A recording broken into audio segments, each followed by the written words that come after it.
Guys backlink को लेके एक बहुत ही बड़ा मिथ है कि ज़्यादा से ज़्यादा बैकलिंक्स बनाए जाए। हमारे यहाँ पे इंटरव्यूज़ में कुछ बच्चे आते हैं जो इनफैक्ट ये कहते हैं कि उनके लास्ट कंपनी में ऑलमोस्ट 70% वर्कफोर्स सिर्फ बैकलिंक्स बना डाला।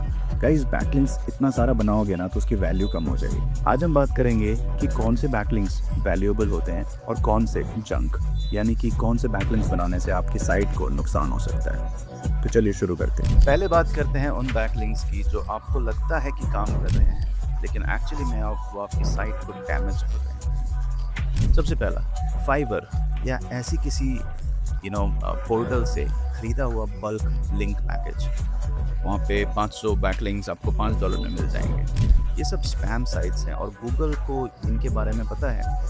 ये वो इंडेक्स तो करेगा नहीं, आपकी साइट को पेनल्टी भी दे सकता है। दूसरा, PBN लिंक्स यानी प्राइवेट ब्लॉग नेटवर्क। कुछ लोग खुद फेक साइट्स बनाते हैं सिर्फ लिंकिंग के लिए। शॉर्ट टर्म में रैंक मिलती है लेकिन जब गूगल पकड़ लेता है तो साइट प्रैक्टिकली डी इंडेक्स हो जाती है। तीसरा, इररिलेवेंट नीशेस से लिंक्स। अगर आप एक लॉयर हैं और आपको एक कुकिंग ब्लॉग से लिंक मिल रहा है तो गूगल के लिए इसका कोई मतलब नहीं है। रेलेवेंस बहुत इंपॉर्टेंट होता है।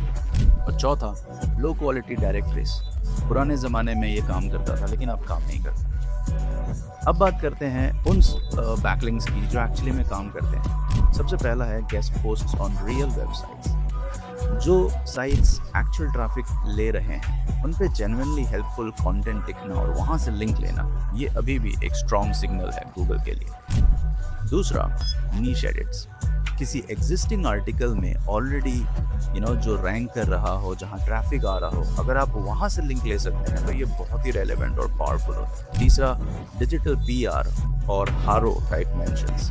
जब कोई जर्नलिस्ट या ब्लॉगर आपको जेन्युइनली कोट करता है तो वो लिंक की वैल्यू किसी भी परचेज लिंक या ऐसे किसी भी खरीदे हुए लिंक से ज़्यादा वैल्यूएबल होती है। और चौथा, लोकल साइटेशंस। अगर आप लोकल बिजनेस सर्व करते हैं, गूगल मैप्स रैंकिंग के लिए साइटेशंस सबसे ज़्यादा हेल्पफुल होते हैं। तो गाइस, रूल सिंपल है। 100 अननेसेसरी इररिलेवेंट स्पैमी बैकलिंक्स बनाने से अच्छा 1 या 2 क्वालिटी बैकलिंक्स अगर पूरे महीने में बनाया जाए तो वो ज़्यादा बेनिफिशियल होगा। आप अभी जो बैकलिंक्स बना रहे हैं, अगर आप जानना चाहते हैं कि वो रेलेवेंट है या नहीं तो do let me know in the comments. और ऐसे वीडियोस को देखने के लिए सब्सक्राइब करें। Have a great time. Bye bye.